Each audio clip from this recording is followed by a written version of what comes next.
All right, now we're still on the Wisdom of Solomon, chapter 2.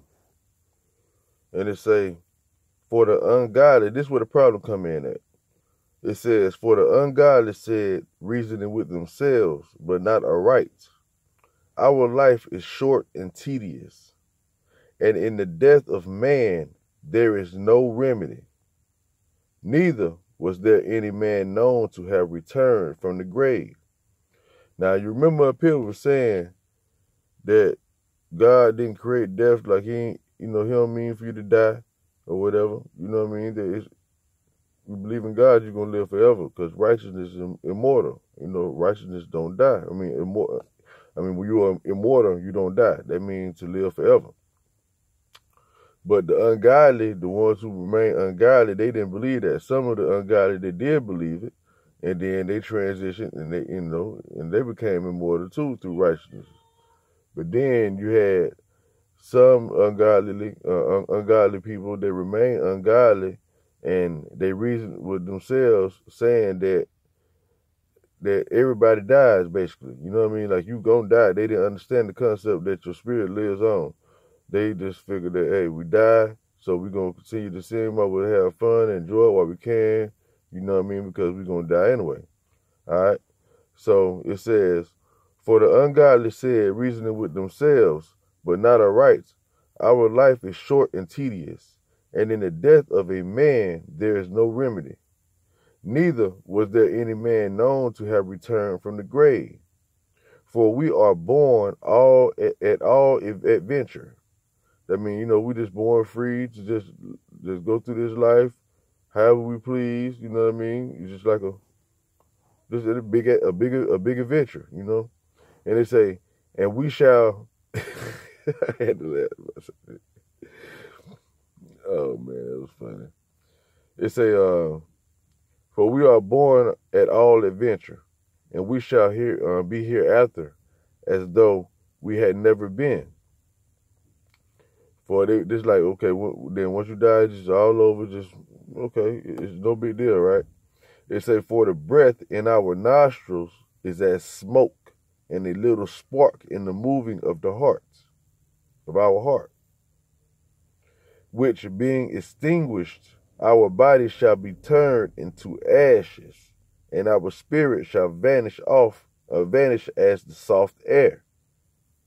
And our name shall be forgotten in time, and no man shall have our works in remembrance. And our life shall pass away as the trace. And our life shall pass away as the trace of a cloud, and shall be dispersed as a mist that is driven away with the beams of the sun, and overcome with the heat thereof. For our time is a very shadow that passeth away. Is a very shadow that passeth away. And after our end, there is no returning, for it is fast sealed, so that no man cometh again. Come on, therefore, let us enjoy the good things that are present, and let us speedily use the creatures like as in youth. Let us fill ourselves with costly wine and ointments, and let no flower of the spring pass by us. Let us crown ourselves with rosebuds before they be withered. Let none of us go out. Number 9. Let none of us go without his part of our voluptuousness. Let us leave voluptuousness. Let us leave tokens of our joyfulness in every place, for this is our portion, and our lot is this. So they was like, this is all I have. This is all we have. It's what's here, what's now. So let's enjoy as much as we can. Enjoy our life, be married, do whatever we want to do, because this is it. There is nothing else. You will die after this, and that's it. All right. So it's we was on number 10. We're on number 10, and it say, Let us oppress the poor righteous man.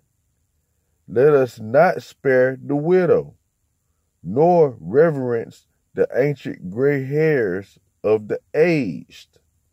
Let our strength be the law. Let me get this focus straight. It said, let our strength be the law of justice, for that which is feeble is found to be nothing worth.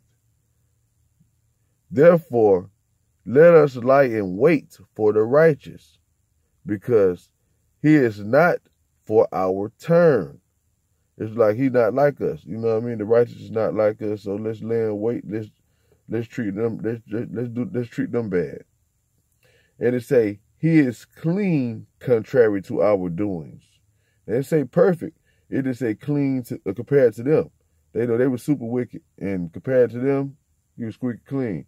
He say he upbraided us with our offending the law, and objected to our infamy, the transgressings of our education. He professeth to have the knowledge of God, and he calleth himself the child of the Lord. He was made to reprove our thoughts. He is grievous unto us, even to behold. Like, we just don't even like to see him. Like, when we see him, we just cringe, just get mad. It say, for his life is not like other men's. His ways are of another fashion. We are esteemed of him as counterfeits. We call them counterfeits, basically what they're saying. He abstained from our ways as from filthiness. It's he hates sin so much, he treated like it's dirt. You know what I mean? Like, this is nasty. Like, and get gone. Like, let me wash my hands. You know? He pronounceth the end of the just to be blessed, and maketh his boast. Turn this book down. Say to be blessed, and maketh his boast that God is his father. All right. So he said, God is my father, and they felt like he was tripping. 17. It says, let us see if his words be true, and let us prove that shall happen. And let us prove what shall happen in the end of him. For if the just man is to okay, let me start over. So as y'all already see, hopefully y'all seeing what this folding into. This sounds like they're talking about Jesus. That's what it sounds like they're talking about. If you know the story and how they did Jesus and everything, you can tell this is like a reference to him. All right, let me go back to 17. It say, let us see. Well, let me go back to 16. It say, we are esteemed of him as counterfeits. He abstaineth from our ways as from filthiness. He pronounceth the end of the just to be blessed, and maketh his boast that God is his father. Let us see if his words be true, and let us prove what shall happen in the end of him. For if the just man be the Son of God, he will help him and deliver him from the hand of his enemies. Let us examine him with despitefulness and torture, that we may know his meekness and prove his patience. Let us condemn him with a shameful death, for by his own saying he shall be respected. Such things they did imagine, and were deceived, for their own wickedness had blinded them. As for the mysteries of God, they knew them not, neither hoped they for the wages of righteousness, nor discerned a reward for blameless souls.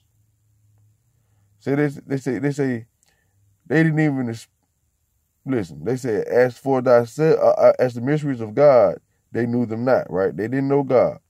And to say they didn't hope, they didn't even want wages, right? It say neither hope for the wages of righteousness.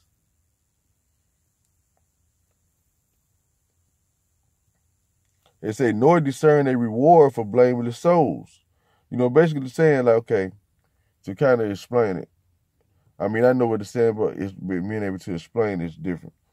All right, so it's saying if you use the last part to explain the first part, then you probably have a general understanding. All right, it's a reward for blameless souls. Remember, they was killing people or whatever. They was doing people wrong, just torturing people and all that kind of stuff. And they was doing it just to do it, really. You know what I mean? Just to prove, just because they was envious. You know what I mean? That's why they did it. They did it because they was envious, right? And so really, it was just for no reason. So that's why he's saying in the end of 22 that nor discern a reward for a blameless soul. They ain't do it for no money. They ain't do it for nothing. They just did it to be doing just for pure envy. And they say neither hope for the wages of the righteous. You know what I mean? They didn't want no money. They just did it. All right. Okay, 23. It say, for God created man to be immortal and made him to be an image of his own eternity. Okay? It say, for God created man to be immortal and made him to be an image of his own eternity. So you can't be believing in death and then thinking you gonna live forever.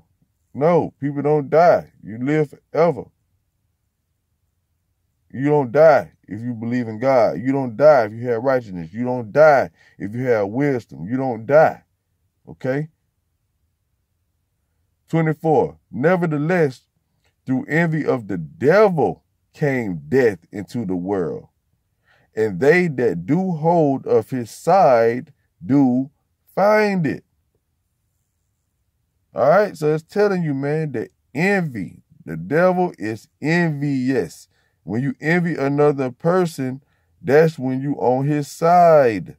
And when you envy people, you hate them for no reason. You hate them for letting their light shine. You hate them because they're being the best them, and you mad about it. Instead of you getting up off of your behind and going to do what you're supposed to be doing and using your talents to be great instead of hating on the next man.